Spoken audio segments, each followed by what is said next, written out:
All right, so here we're going to start chapter 9, dealing with probability. And what we'll learn in this section, in this chapter, by the way, is pretty much how to determine probabilities. We'll look at things like some of the basics that are related to probability. Also, we'll look at multi-stage experiments. Also, we'll look at some of the applications in probabilities. The ones that I want to focus on in that section will be things like odds in favor and odds against, and also expected value. Okay? And then we'll look at some counting techniques that are in probability. So that's the gist of what chapter 9 is about. Now, in the first section, 9.1, we're going to be determining probabilities. Okay? We're going to be determining probabilities here. And here we're going to recognize how probabilities are determined, distinguish between experimental or empirical probabilities and theoretical probabilities, and recognize properties of probabilities and distinguish between mutually exclusive and non-mutually exclusive events, and determine probabilities using what they call geometric models. Okay, so here we're going to start with experimental probability. And by the way, let me define what the word probability is. It's pretty much the chance that a certain event will happen. So when we're dealing with probability, we're just dealing with chance. That a certain event will happen.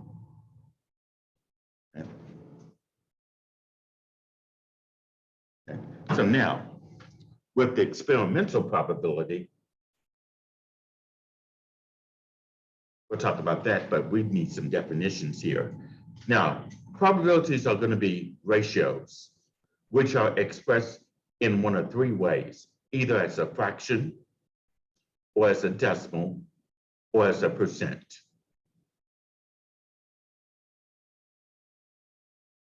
Okay. And it's determined by considering results or outcomes of experiments. Okay. And as you can see here, we have definitions here that we need to define. One would be an experiment, and that's an activity whose results can be observed or recorded, like, let's say, tossing a fair coin would be an experiment, because we can record the outcome of tossing a fair coin, either heads or tails. Or another example would be something like, let's say, rolling a fair die. Because on a fair die, there's 6 numbers from 1 through 6. We can record the results from rolling a fair die. And then the next definition is an outcome. That's each of the possible results of an experiment. Like I said, tossing a fair coin, heads, tails is considered to be outcomes for tossing a fair coin. Rolling a fair die would be 1, 2, 3, 4, 5, and 6. That would be the outcome. Because we're going to get one of those 6 outcomes.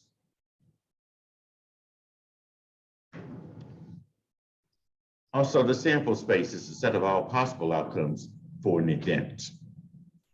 Heads and tails is the sample space. 1, 2, 3, 4, 5, 6 would be also the sample space for rolling a fair die.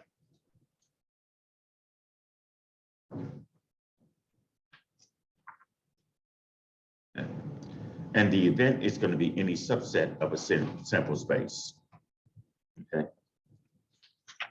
So let's say on the first row, we roll a 1.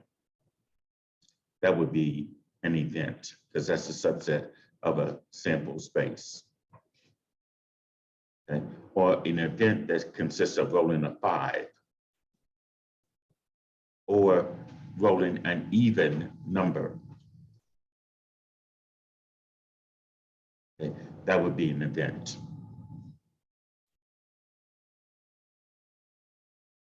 Okay.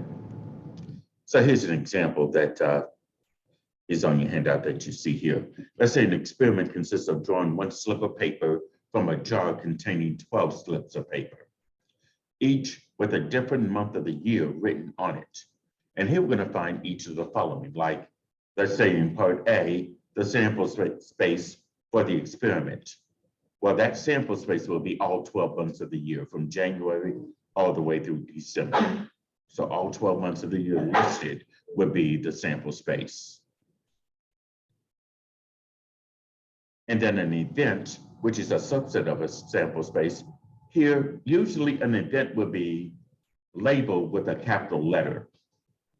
An event is, in this case, event A.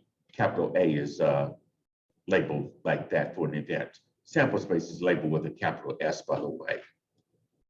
So an event consisting of outcomes having a month beginning with the letter J.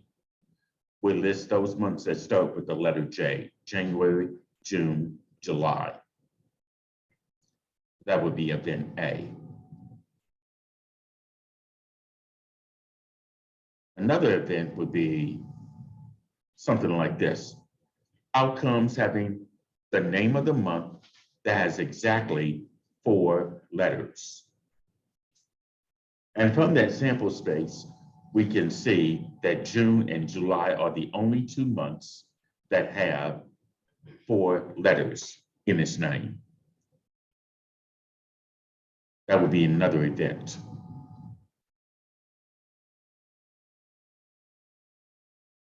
And also part C is outcomes having a month that begins with either M or N. And this would be it: March, May, and November. Those are months begin either with the letter M or the letter N.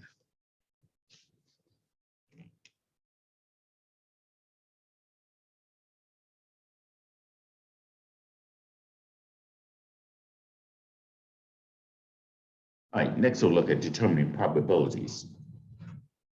And here's some more definitions that are related to that. One would be experimental or empirical probability, and that is determined by observing outcomes of experiments. And in this case here, that's usually going to be the long run relative frequency that an event will occur given many repetitions. Okay. And in this case here, they define relative frequency as the ratio of the number of times an event occurs to the total number of trials. Okay, so let me write that on the board as well.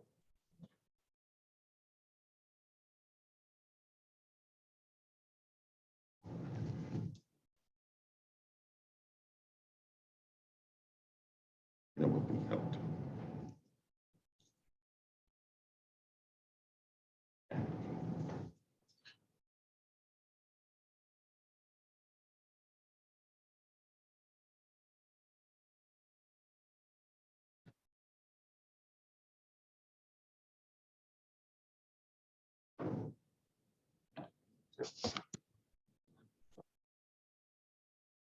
Okay.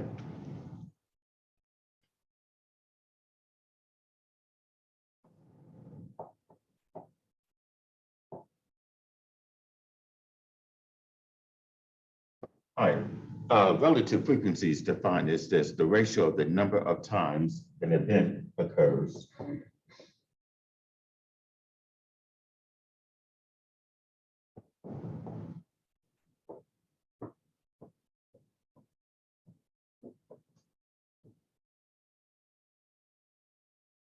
to the number of trials, or total number of trials.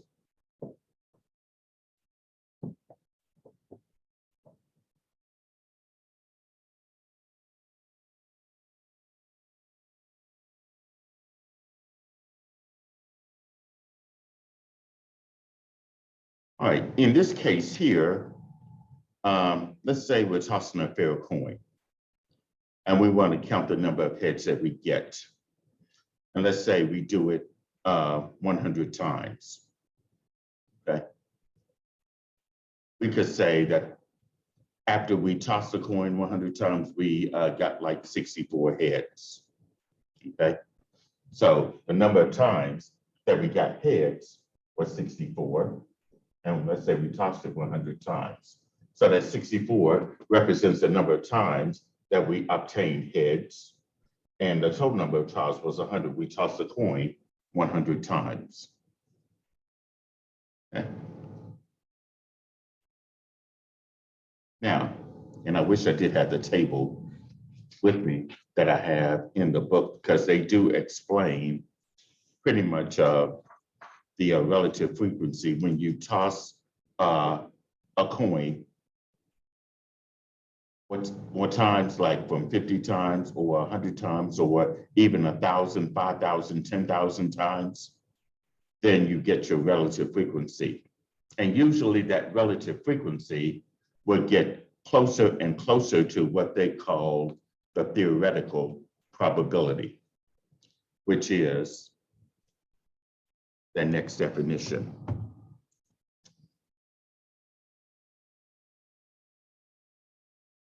Okay. That's the outcome under ideal conditions.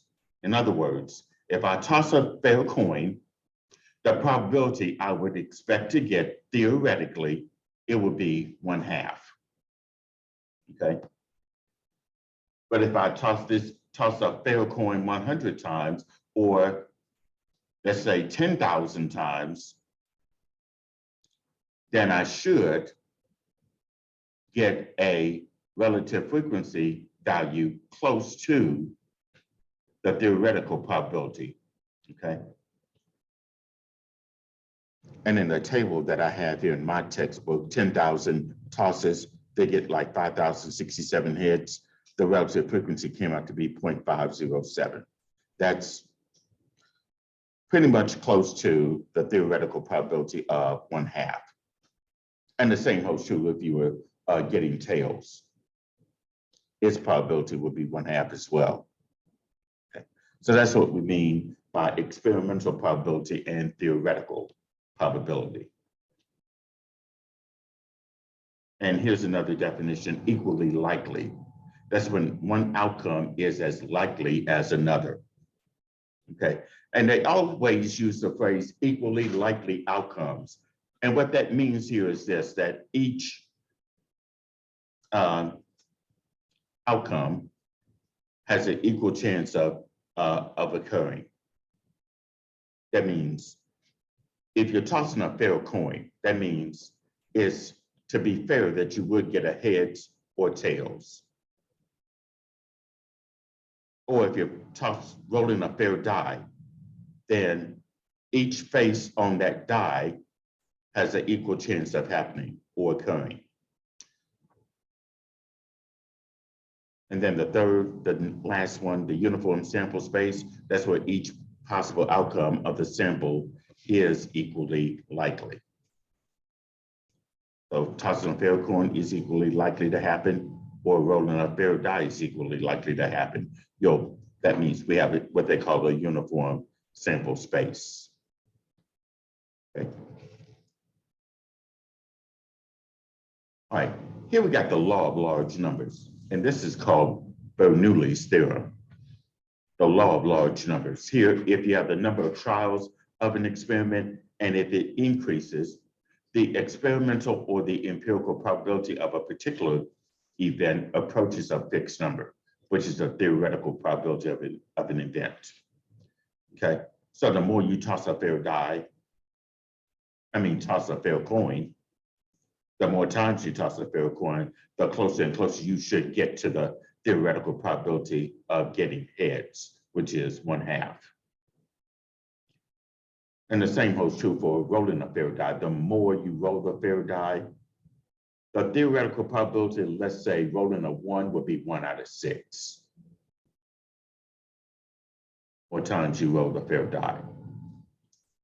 And in this homework example, let's just look at how we can determine probabilities here. Let's say we have a spinner and we spin it, and we assume that the size of each sector is the same, okay? So this is something like equally likely outcomes.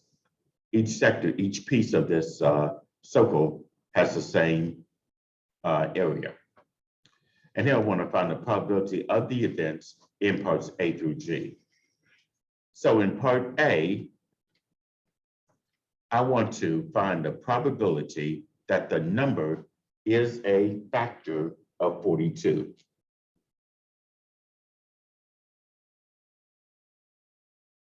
Probability that the number is a factor of 42. It would be what? Well, 5/8. See how we got that? Okay, let's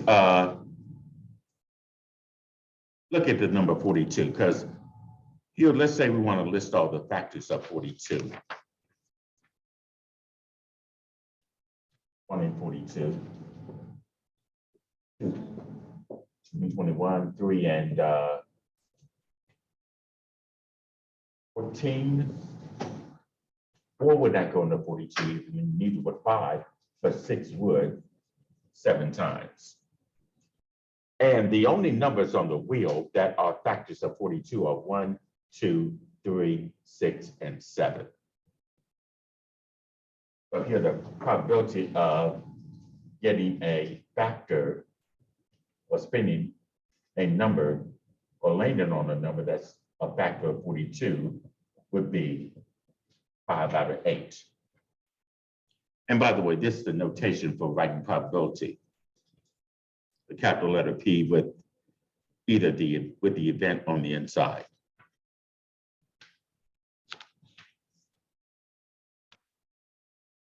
Okay, so that's part A. Part B, the probability that the number is a multiple of 4.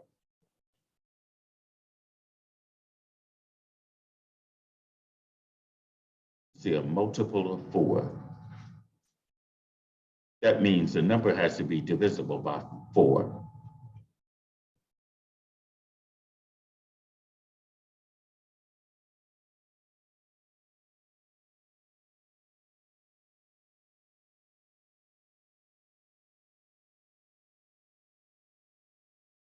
And in this case here, let me go back here. I'm only seeing the 4 and the 8. 4 is a multiple of 4. 8 is a multiple of 4. So the probability there will have to be 2/8. Okay? Everyone see that?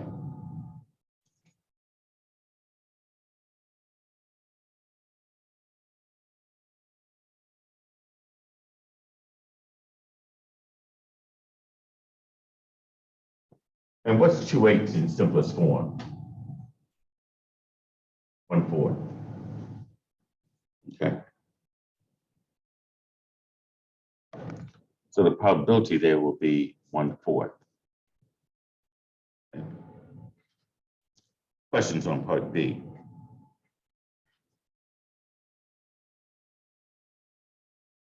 And part C, the probability that the number is even.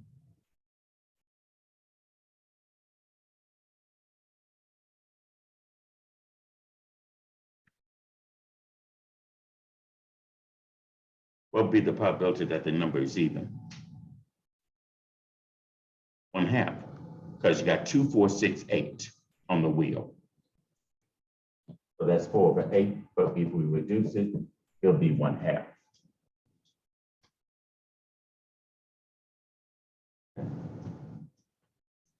Now part D, the number is 6/1. So I want the probability that the number is 6/1.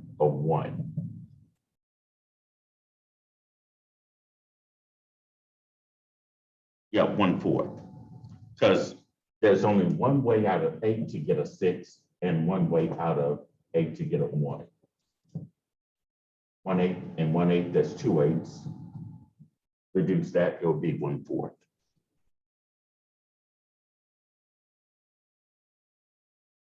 Now, what about part E? The probability that the number is 10.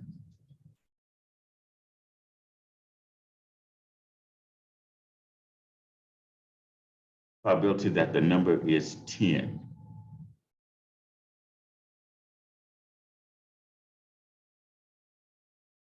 Zero, eights, or just 0.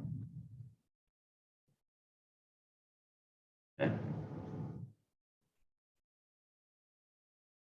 And part F, the number is composite.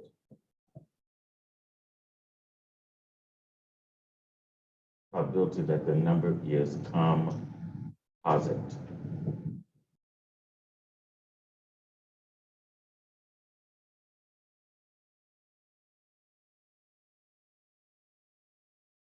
Now, the definition of composite numbers, that means that number has more than one factor.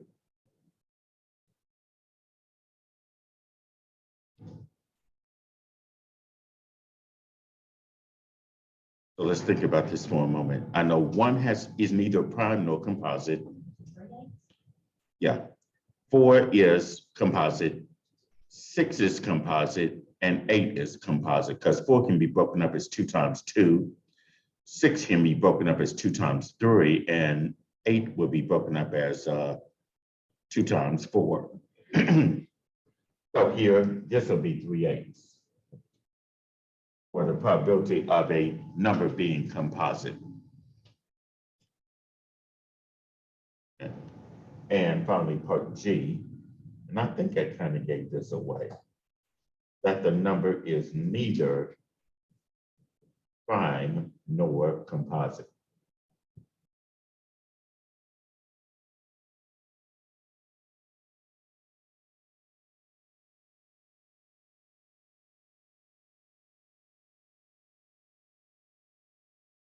So what's the probability that the number is neither prime nor composite? In fact, what is the only number on that wheel that's neither prime nor composite?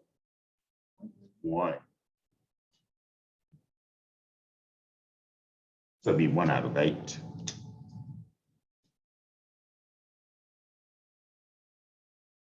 Questions on that? Okay.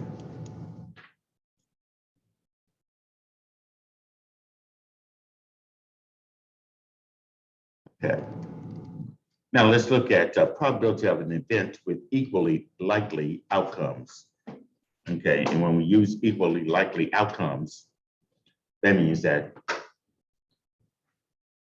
every outcome has a chance, an equal chance of being selected. Just like the months of the year, each month was written on a piece of paper and put into a jar. That means each month has an equal chance of being selected out of that jar. So for an experiment with non-empty finite sample space S with equally likely outcomes, the probability of event A would be this. That's the number of elements of event A divided by the number of elements in that sample space. And this is the notation, the number of elements of A divided by the number of elements in the sample space. That would give us a probability of event A. Okay. So in this homework example number 2, well, I just call it example 2. Suppose a drawer contains 6 green socks, 3 brown socks, and 7 white socks. We draw 1 sock from the drawer, and it is equally likely that any one of the socks is drawn. So each sock, regardless of the color, has an equal chance of being selected. Let's say I want to find the probabilities of the events in parts A through E. So in this case,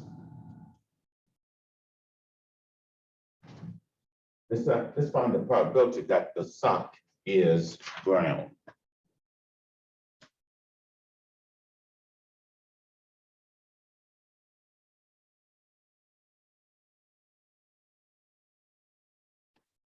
All right, so by looking at this, how many brown socks do we have?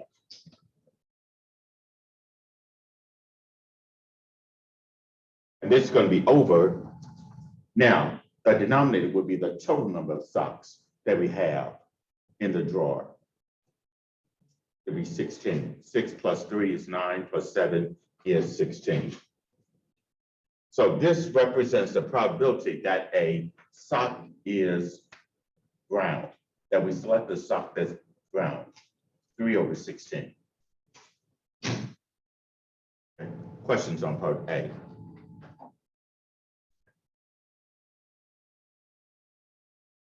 Let's say I want to find the probability that the sock is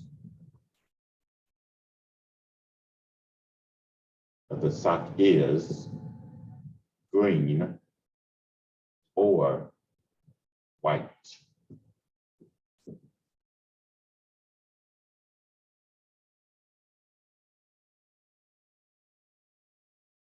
Green or white would be, green would be 6 over 16. And then for white is 7 over 16. So we need to add those two together. 6 sixteenths and 7 sixteenths is 13 over 16.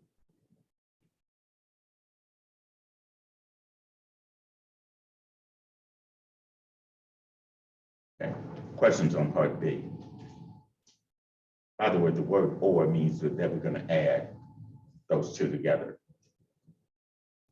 the green and the white, because we could either select the green or select the white. That probability would be 13 over 16. All right, part C. Probability that the sock is blue.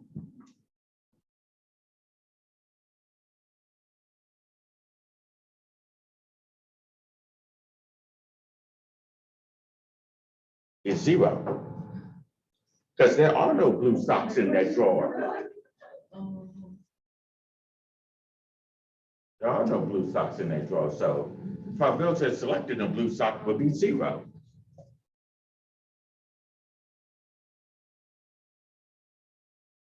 How about this one? The probability of selecting a sock that is not green.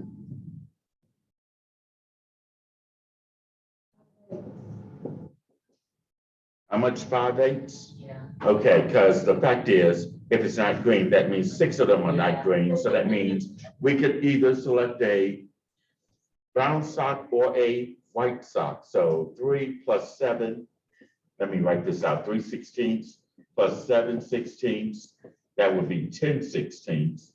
But 10 sixteenths reduces to 5 out of 8.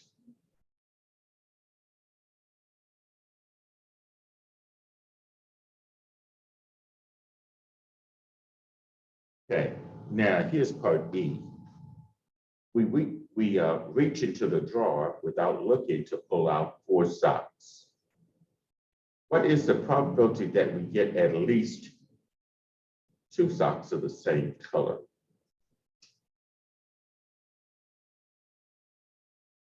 I tell you what, why don't we leave that question, leave part B out? I'm gonna leave that out.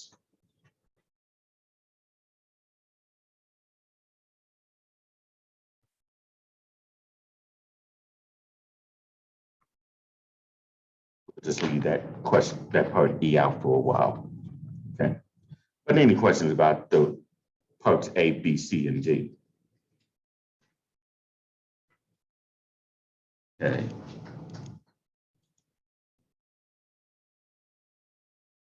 All right, so here's some more definitions. The one that we did was the probability that a sock was blue, and we came up with 0. That's considered to be an impossible event. And usually an impossible event is where the probability is 0. That's an event with no outcomes. On the other side of that, we have a certain event.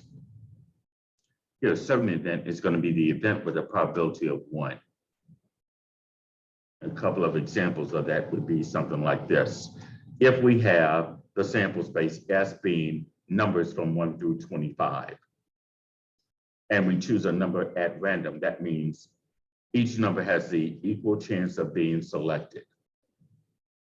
And let's say I wanted to find the probability that Event B, we select a number that's less than 10 and greater than 20.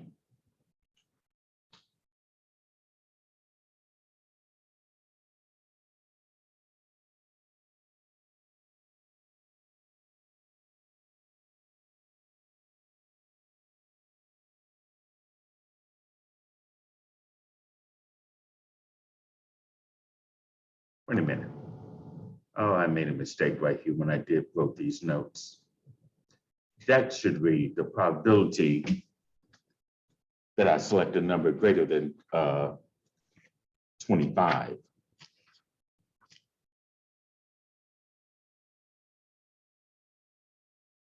Yeah. This is a mistake right here. The event B, that should be event B that a number greater than 25 is drawn. That's what that should say. I'll even write that on the board itself. Okay.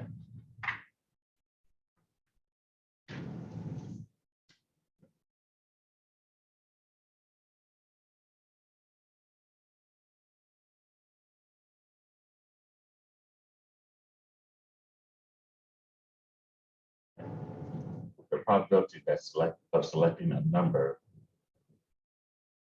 greater than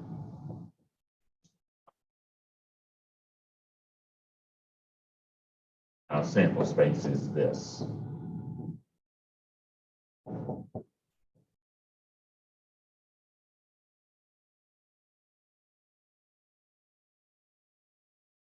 That's the sample space. And if we want to select a number greater than 25, that's not going to happen. Okay. So the probability of event B would be the symbol, the empty set.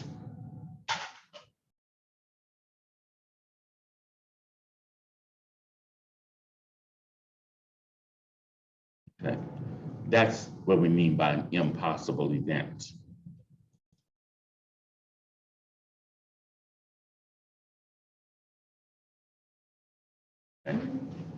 Okay, so I need to edit this when I post this on Blackboard. But that's what it's supposed to say. All right, part B. The event C that a number is less than 26 is drawn. Well, less than 26, that's going to be the entire sample space right here. All 25, because all 25 from 1 through 25, that's less than 26. So in this case here, this will be a certain event because the probability for that event would be 1. Okay. All right, any questions on just that? Okay.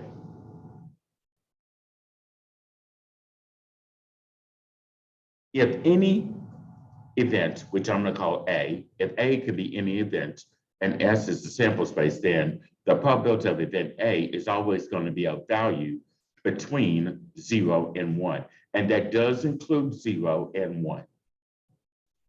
Probabilities cannot be negative and probabilities cannot be bigger than 1. Okay.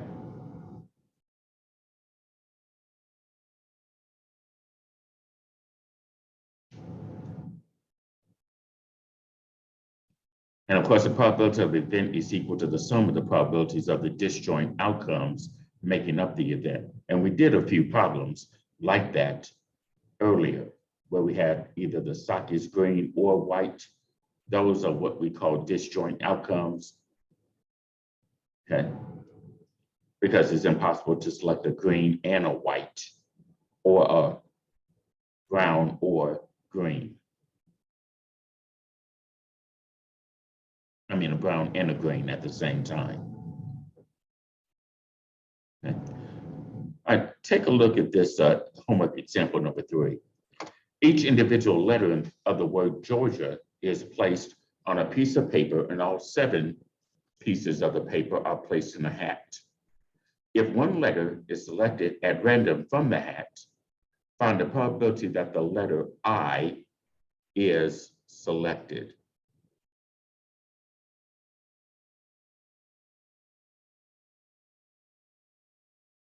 Each individual letter in all 7 pieces are put in the hat, and the probability of selecting an I, 1/7.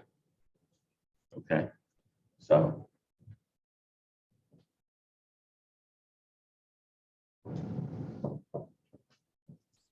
selecting I in the word Georgia has to be 1/7.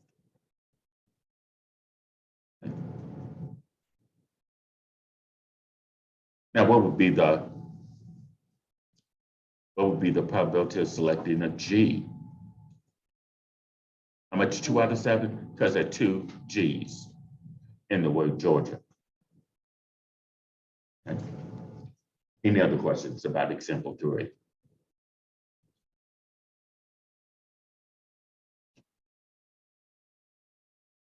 All right, let's look at example 4. If one student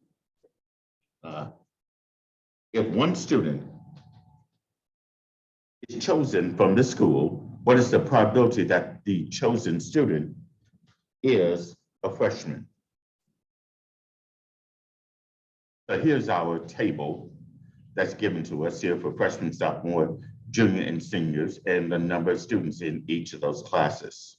So here I want the probability that a chosen student, a freshman,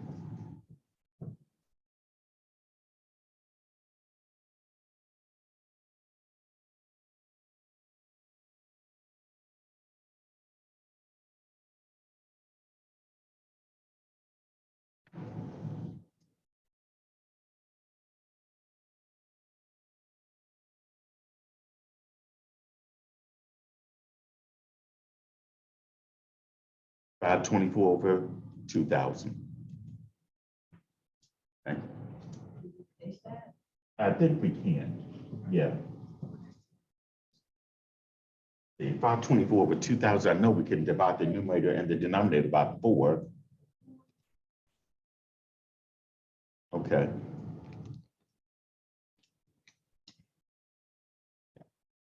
$131 over 500. I mean 250. Dividing the numerator and the denominator by 4. 4 goes into actually by 8. No, by 4.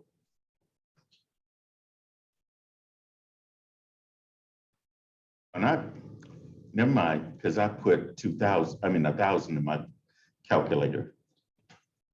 It's 500. Yeah. 500. That would be the probability of selecting a freshman based on that table.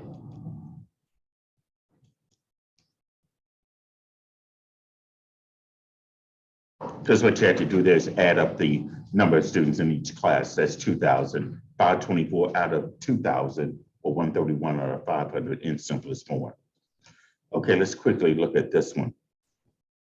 Consider the letters in the word computer.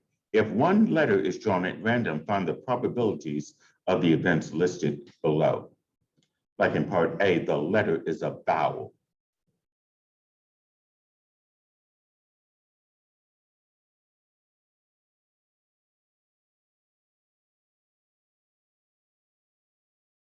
That'd be 3/8. Okay, because in computer, there's 1, 2, 3 letters. The O, the U, and the E are in that.